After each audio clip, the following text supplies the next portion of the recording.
Welcome to Sleep Audio Stories, where peaceful narration meets gentle imagination.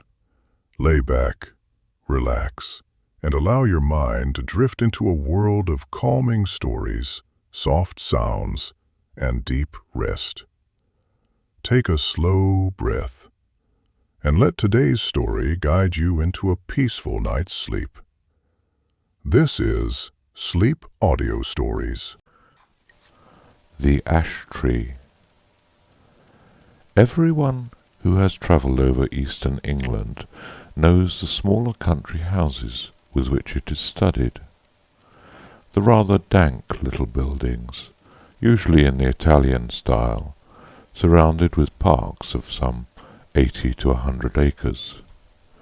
For me, they have always had a very strong attraction, with the grey paling of split oak, the noble trees, the meres with their reed beds, and the line of distant woods.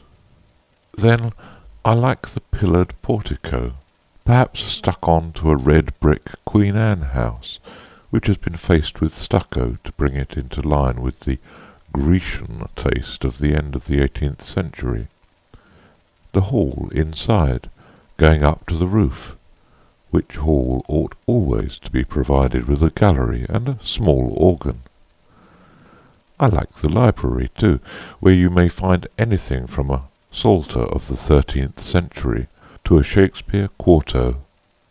I like the pictures, of course, and, perhaps most of all, I like fancying what life in such a house was when it was first built, and in the piping times of landlord's prosperity, and not least now, when, if money is not so plentiful, taste is more varied, and life quite as interesting. I wish to have one of these houses, and enough money to keep it together, and entertain my friends in it modestly. But this is a digression. I have to tell you of a curious series of events which happened in such a house as I have tried to describe. It is Castringham Hall in Suffolk. I think a good deal has been done to the building since the period of my story, but the essential features I have sketched are still there. Italian portico, square block of white house, older inside than out, park with fringe of woods, and mere. The one feature that marked out the house from a score of others is gone. As you looked at it from the park, you saw on the right a great old ash tree, growing within half a dozen yards of the wall, and almost or quite touching the building with its branches. I suppose it had stood there ever since Castringham ceased to be a fortified place, and since the moat was filled in and the Elizabethan dwelling-house built. At any rate, it had well nigh attained its full dimensions in the year 1690. In that year, the district in which the hall is situated was the scene of a number of witch trials. It will be long, I think, before we arrive at a just estimate of the amount of solid reason, if there was any, which lay at the root of the universal fear of witches in old times. Whether the persons accused of this offence really did imagine that they were possessed of unusual power of any kind, or whether they had the will at least, if not the power, of doing mischief to their neighbours, or whether all the confessions, of which there are so many, were extorted by the cruelty of the witch-finders, these are questions which are not, I fancy, yet solved. And the present narrative gives me pause. I cannot altogether sweep it away as mere invention. The reader must judge for himself. Castringham contributed a victim to the auto-da-fe. Mrs. Mothersole was her name, and she differed from the ordinary run of village witches only in being rather better off, and in a more influential position. Efforts were made to save her, by several reputable farmers of the parish. They did their best to testify to her character, and showed considerable anxiety as to the verdict of the jury. But what seems to have been fatal to the woman was the evidence of the then proprietor of Castringham Hall, Sir Matthew Fell. He deposed to having watched her on 3 different occasions from his window at the full of the moon, gathering sprigs from the ash tree near my house. She had climbed into the branches, clad only in her shift, and was cutting off small twigs with a peculiarly curved knife, and as she did so, she seemed to be talking to herself. On each occasion, Sir Matthew had done his best to capture the woman, but she had always taken alarm at some accidental noise he had made, and all he could see when he got down to the garden was a hare running across the path in the direction of the village. On the 3rd night he had been at pains to follow at his best speed, and had gone straight to Mrs. Mothersole's house, but he had had to wait a quarter of an hour battering at her door, and then she had come out very cross, and apparently very sleepy, as if just out of bed, and he had no good explanation to offer of his visit. Mainly on this evidence, though there was much more of a less striking and unusual kind from other parishioners, Mrs. Mothersole was found guilty and condemned to die. She was hanged a week after the trial, with 5 or 6 more unhappy creatures, at Bury St. Edmunds. Sir Matthew Fell, then Deputy Sheriff, was present at the execution. It was a damp, drizzly March morning when the cart made its way up the rough grass hill outside Northgate, where the gallows stood. The other victims were apathetic or broken down with misery, but Mrs. Mothersole was, as in life so in death, of a very different temper. Her poisonous rage, as a reporter of the time put it, did so work upon the bystanders, yea, even upon the hangman, that it was constantly affirmed of all that saw her that she presented the living aspect of a mad devil, yet she offered no resistance to the officers of the law. Only she looked upon those that laid hands upon her with so direful and venomous an aspect that, as one of them afterwards assured me, the mere thought of it preyed inwardly upon his mind for 6 months after. However, all that she is reported to have said were the seemingly meaningless words, "There will be guests at the hall," which she repeated more than once in an undertone. Sir Matthew Fell was not unimpressed by the bearing of the woman. He had some talk upon the matter with the vicar of his parish, with whom he travelled home after the assize business was over. His evidence at the trial had not been very willingly given. He was not specially infected with the witch-finding mania, but he declared, then and afterwards, that he could not give any other account of the matter than that he had given, and that he could not possibly have been mistaken as to what he saw. The whole transaction had been repugnant to him, for he was a man who liked to be on pleasant terms with those about him, but he saw a duty to be done in this business, and he had done it. That seems to have been the gist of his sentiments, and the vicar applauded it, as any reasonable man must have done. A few weeks after, when the moon of May was at the full, vicar and squire met again in the park, and walked to the hall together. Lady Fell was with her mother, who was dangerously ill, and Sir Matthew was alone at home. So the vicar, Mr. Crome, was easily persuaded to take a late supper at the hall. Sir Matthew was not very good company this evening. The talk ran chiefly on family and parish matters, and as luck would have it, Sir Matthew made a memorandum in writing of certain wishes or intentions of his regarding his estates, which afterwards proved exceedingly useful. When Mr. Crome thought of starting for home, about 9:30, Sir Matthew and he took a preliminary turn on the gravelled walk at the back of the house. The only incident that struck Mr. Crome was this. They were in sight of the ash tree which I described as growing near the windows of the building, when Sir Matthew stopped and said, "What is that runs up and down the stem of the ash? It is never a squirrel. They will all be in their nests by now." The vicar looked and saw the moving creature, but he could make nothing of its colour in the moonlight. The sharp outline, however, seen for an instant, was imprinted on his brain, and he could have sworn, he said, though it sounded foolish, that, squirrel or not, it had more than 4 legs. Still, not much was to be made of the momentary vision, and the two men parted. They may have met since then, but it was not for a score of years.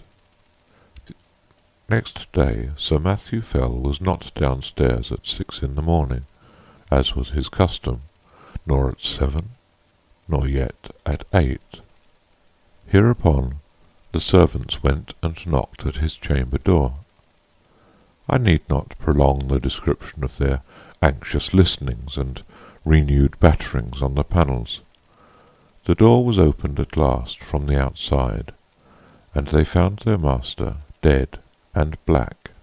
So much you have guessed. That there were any marks of violence did not at the moment appear, but the window was open. One of the men went to fetch the parson, and then by his directions rode on to give notice to the coroner. Mr. Crome himself went as quick as he might to the hall, and was shown to the room where the dead man lay.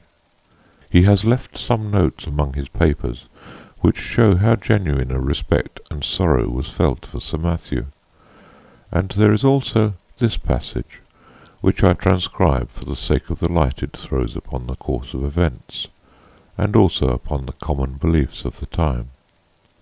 There was not any the least trace of an entrance having been forced to the chamber, but the casement stood open, as my poor friend would always have it in this season.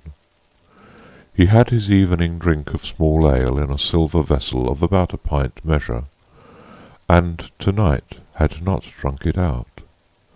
This drink was examined by the physician from Bury, a Mr. Hodgkins, who could not, however, as he afterwards declared upon his oath before the coroner's quest, discover that any matter of a venomous kind was present in it.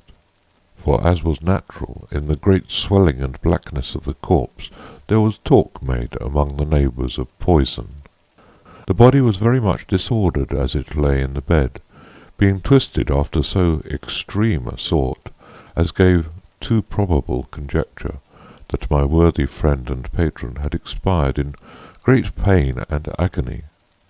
And what is as yet unexplained, and to myself the argument of some horrible and artful design in the perpetrators of this barbarous murder, was this, that the women which were entrusted with the laying out of the corpse and washing it, being both sad persons and very well respected in their mournful profession, came to me in a great pain and distress both of mind and body, saying, what was indeed confirmed upon the first view, that they had no sooner touched the breast of the corpse with their naked hands than they were sensible of a more than ordinary violent smart and aching in their palms, which with their whole forearms in no long time swelled so immoderately, the pain still continuing, that, as afterwards proved, during many weeks they were forced to lay by the exercise of their calling, and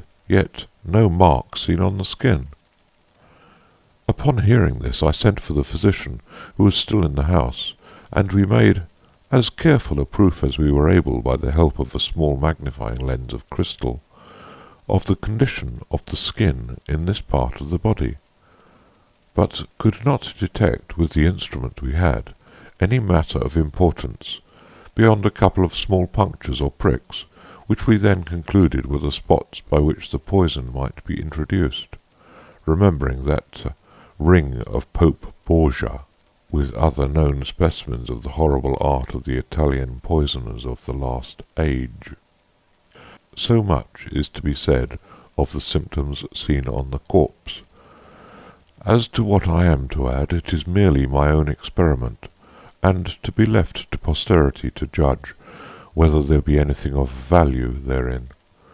There was on the table by the bedside a Bible of the small size, in which my friend, punctual as in the matters of less moment, so in this more weighty one, used nightly, and upon his first rising, to read a set portion, and I, taking it up, not without a tear duly paid to him which from the study of this poorer adumbration was now passed to the contemplation of its great original, it came into my thoughts, as at such moments of helplessness we are prone to catch at any the least glimmer that makes promise of light, to make trial of that old, and by many accounted superstitious, practice of drawing the sortes, of which a principal instance, in the case of his late sacred Majesty the Blessed Martyr King Charles, and my Lord Falkland, was now much talked of. I must needs admit that by my trial not much assistance was afforded me.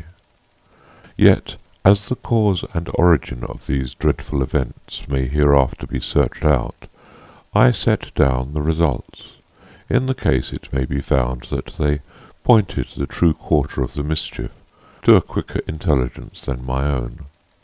I made, then, 3 trials, opening the book and placing my finger upon certain words, which gave in the first these words, from Luke 13, verse 7, cut it down; in the second, Isaiah 13, verse 20, it shall never be inhabited; and upon the third experiment, Job 39, verse 30, her young ones also suck up blood.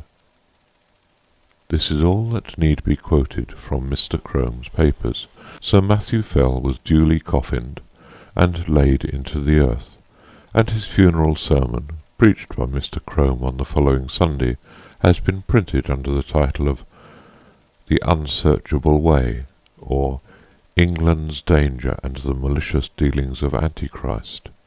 It being the vicar's view, as well as that most commonly held in the neighbourhood, that the squire was a victim of a recrudescence of the popish plot. His son, Sir Matthew II, succeeded to the title and estates, and so ends the first act of the Castringham tragedy. It is to be mentioned, though the fact is not surprising, that the new baronet did not occupy the room in which his father had died, nor indeed was it slept in by any one but an occasional visitor during the whole of his occupation. He died in 1735, and I do not find that anything particular marked his reign, save a curiously constant mortality among his cattle and livestock in general, which showed a tendency to increase slightly as time went on. Those who are interested in the details will find a statistical account in a letter to the Gentleman's Magazine of 1772, which draws the facts from the baronet's own papers. He put an end to it at last by a very simple expedient, that of shutting up all his beasts in sheds at night, and keeping no sheep in his park, for he had noticed that nothing was ever attacked that spent the night indoors. After that, the disorder confined itself to wild birds and beasts of chase, but as we have no good account of the symptoms, and as all-night watching was quite unproductive of any clue, I do not dwell on what the Suffolk farmers called the Castringham sickness. The second Sir Matthew died in 1735, as I said, and was duly succeeded by his son Sir Richard. It was in his time that the great family pew was built out on the north side of the parish church.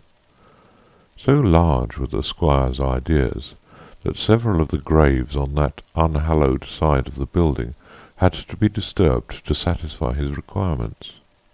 Among them was that of Mrs. Mothersole, the position of which was accurately known, thanks to a note on a plan of the church and yard, both made by Mr. Crome. A certain amount of interest was excited in the village when it was known that the famous witch, who was still remembered by a few, was to be exhumed, and the feeling of surprise and, indeed, disquiet was very strong when it was found that, though her coffin was fairly sound and unbroken, there was no trace whatever inside it of body, bones, or dust.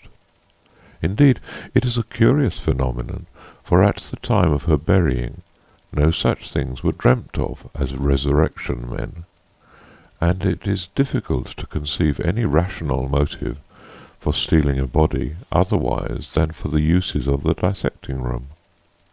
The incident revived for a time all the stories of witch trials and of the exploits of the witches, dormant for 40 years, and Sir Richard's orders that the coffin should be burnt were thought by a good many to be rather foolhardy, though they were duly carried out.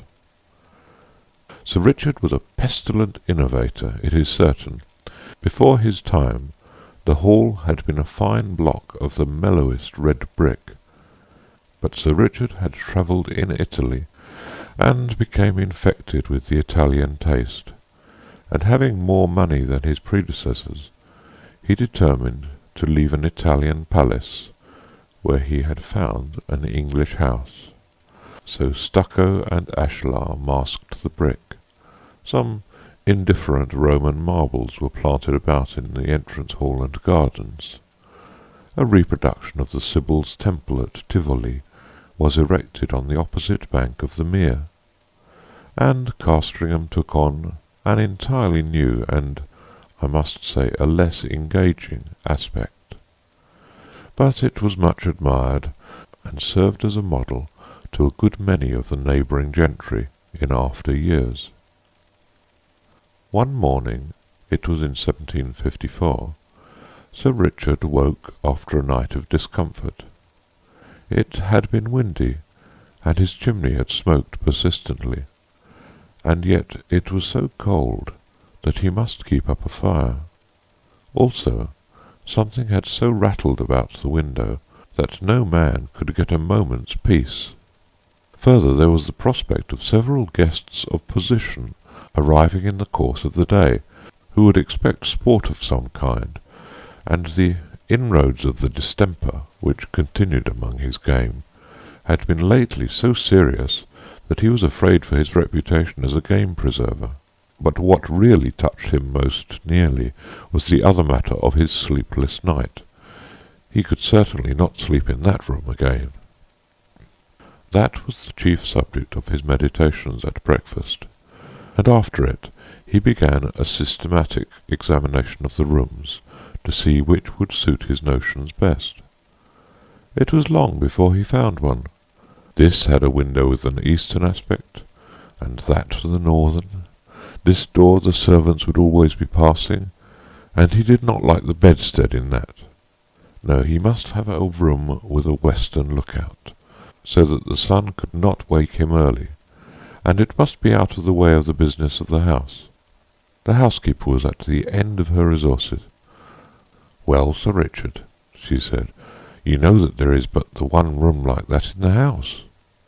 "Which may that be?" said Sir Richard. "And that is Sir Matthew's, the west chamber." "Well, put me in there, for there I'll lie tonight," said her master. "Which way is it?" "Here, to be sure." And he hurried off. "Oh, Sir Richard, but no one has slept there these 40 years. The air has hardly been changed since Sir Matthew died there."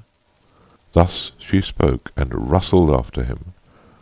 "Come, open the door, Mrs. Chiddock. I'll see the chamber at least." So it was opened, and indeed the smell was very close and earthy. Sir Richard crossed to the window, and impatiently, as was his wont, threw the shutters back and flung open the casement. For this end of the house was one which the alterations had barely touched, grown up as it was with the great ash-tree, and being otherwise concealed from view. "Air it, Mrs. Chiddock, all to-day, and move my bed furniture in the afternoon. Put the Bishop of Kilmore in my old room." "Pray, Sir Richard," said a new voice, breaking in on this speech, "might I have the favour of a moment's interview?" Sir Richard turned round and saw a man in black in the doorway, who bowed. "I must ask your indulgence for this intrusion, Sir Richard. You will perhaps hardly remember me. My name is William Crome, and my grandfather was vicar in your grandfather's time." "Well, sir," said Sir Richard, "the name of Crome is always a passport to Castringham. I'm glad to renew a friendship of 2 generations' standing. In what can I serve you? For your hour of calling, and if I do not mistake you, your bearing, shows you to be in some haste." "That is no more than the truth, sir.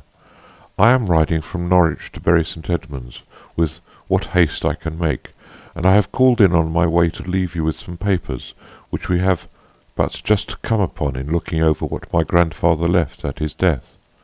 It is thought you may find some matters of family interest in them." "You are mighty obliging, Mr. Crome, and if you will be so good as to follow me to the parlour, and drink a glass of wine, we will take a first look at these papers together. And you, Mrs. Chiddock, as I said, be about airing this chamber." "Yes, it is here my grandfather died." "Yes, the tree perhaps does make the place a little dampish. No, I do not wish to listen to any more. Make no difficulties, I beg. You have your orders. Go. Will you follow me, sir?" They went to the study. The packet which young Mr. Crome had brought, he was then just become a fellow of Clare Hall in Cambridge, I may say, and subsequently brought out a respectable edition of Polyenus, contained, among other things, the notes which the old vicar had made upon the occasion of Sir Matthew Fell's death. And for the first time, Sir Richard was confronted with the enigmatical sortes biblicae, which you have heard. They amused him a good deal. "Well," he said, "my grandfather's Bible gave one prudent piece of advice: cut it down. If that stands for the ash-tree, he may rest assured I shall not neglect it. Such a nest of catarrhs and agues was never seen." The parlour contained the family books, which, pending the arrival of a collection which Sir Richard had made in Italy, and the building of a proper room to receive them, were not many in number. Sir Richard looked up from the paper to the bookcase. "I wonder," says he, "whether the old prophet is there yet. I fancy I see him." Crossing the room, he took out a dumpy Bible, which, sure enough, bore on the fly-leaf the inscription, "To Matthew Fell, from his loving godmother, Anne Aldous, 2nd of September, 1659. "It would be no bad plan to test him again, Mr. Crome. I will wager we get a couple of names in the chronicles. Oh, what have we here? 'Thou shalt seek me in the morning, and I shall not be.' Well, well, your grandfather would have made a fine omen of that, eh? No more prophets for me, they're all in a tale. And now, Mr. Crome, I am infinitely obliged to you for your packet. You will, I fear, be impatient to get on. Pray allow me another glass." So, with offers of hospitality, which were genuinely meant, for Sir Richard thought well of the young man's address and manner, they parted. In the afternoon came the guests, the Bishop of Kilmore, Lady Mary Hervey, Sir William Kentfield, etc. Dinner at 5, wine, cards, supper, and dispersal to bed. Next morning Sir Richard is disinclined to take his gun with the rest. He talks with the Bishop of Kilmore. This prelate, unlike a good many of the Irish bishops of his day, had visited his see, and indeed resided there for some considerable time. This morning, as the two were walking along the terrace, and talking over the alterations and improvements in the house, the bishop said, pointing to the window of the west room, "You could never get one of my Irish flock to occupy that room, Sir Richard." "Why is that, my lord? It is in fact my own." "Well, our Irish peasantry will always have it that it brings the worst of luck to sleep near an ash-tree, and you have a fine growth of ash not 2 yards from your chamber window. Perhaps," the bishop went on with a smile, "it has given you a touch of its quality already, for you do not seem, if I may say it, so much the fresher for your night's rest as your friends would like to see you." "That, or something else, it is true, cost me my sleep from 12 to 4, my lord. But the tree is to come down tomorrow, so I shall not hear much more from it." "I applaud your determination. It can hardly be wholesome to have the air you breathe strained, as it were, through all that leafage." "Your lordship is right there, I think. But I had not my window open last night. It was rather the noise that went on, no doubt from the twigs sweeping the glass, that kept me open-eyed." "I think that can hardly be, Sir Richard. Here, you can see it from this point. None of these nearest branches, even, can touch your casement unless there were a gale, and there was none of that last night. They missed the panes by a foot." "No, sir, true. What then will it be, I wonder, that scratched and rustled so? I had covered the dust on my sill with lines and marks." At last they agreed that the rats must have come up through the ivy. That was the bishop's idea, and Sir Richard jumped at it. So the day passed quietly, and night came, and the party dispersed to their rooms, and wished Sir Richard a better night. And now we are in his bedroom, with the light out, and the squire in bed. The room is over the kitchen, and the night outside still and warm, so the window stands open. There is very little light about the bedstead, but there is a strange movement there. It seems as if Sir Richard were moving his head rapidly to and fro, with only the slightest possible sound. And now you would guess, so deceptive is the half-darkness, that he had several heads, round and brownish, which move back and forward, even as low as his chest. It is a horrible illusion. Is it nothing more? There, something drops off the bed with a soft plump, like a kitten, and is out of the window in a flash. Another, 4, and after that there is quiet again. "Thou shalt seek me in the morning, and I shall not be." As with Sir Matthew, so with Sir Richard, dead and black in his bed. A pale and silent party of guests and servants gathered under the window when the news was known. Italian poisoners, Popish emissaries, infected air, all these and more guesses were hazarded, and the Bishop of Kilmore looked at the tree, in the fork of whose lower boughs a white tomcat was crouching, looking down the hollow which years had gnawed in the trunk. It was watching something inside the tree with great interest. Suddenly it got up and craned over the hole. Then a bit of the edge on which it stood gave way, and it went slithering in. Everyone looked up at the noise of the fall. It is known to most of us that a cat can cry, but few of us have heard, I hope, such a yell as came out of the trunk of the great ash. 2 or 3 screams there were, the witnesses are not sure which, and then a slight and muffled noise of some commotion or struggling was all that came. But Lady Mary Hervey fainted outright, and the housekeeper stopped her ears and fled till she fell on the terrace. The Bishop of Kilmore and Sir William Kentfield stayed, yet even they were daunted, though it was only at the cry of a cat, and Sir William swallowed once or twice before he could say, "There is something more than we know of in that tree, my lord. I am for an instant search," and this was agreed upon. A ladder was brought, and one of the gardeners went up, and, looking down the hollow, could detect nothing but a few dim indications of something moving.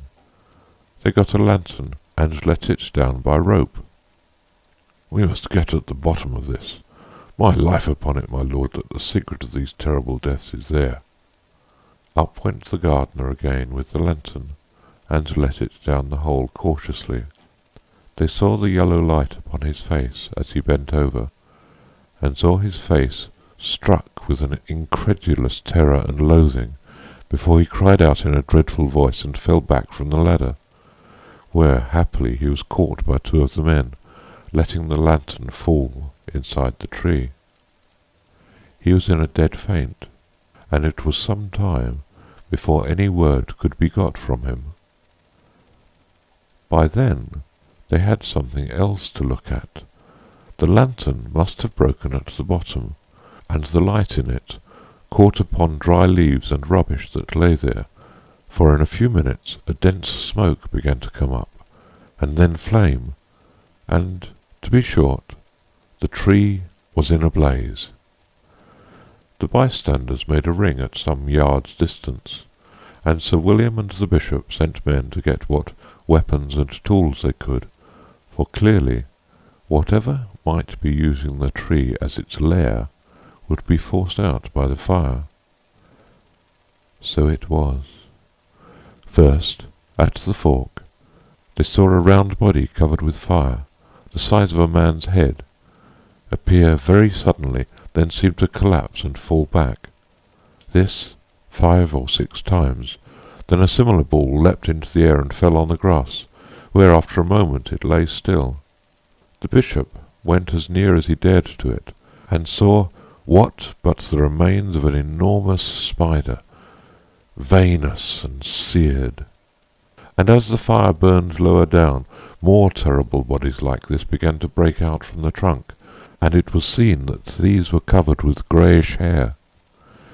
All that day the ash burned, and until it fell to pieces, the men stood about it, and from time to time killed the brutes as they darted out.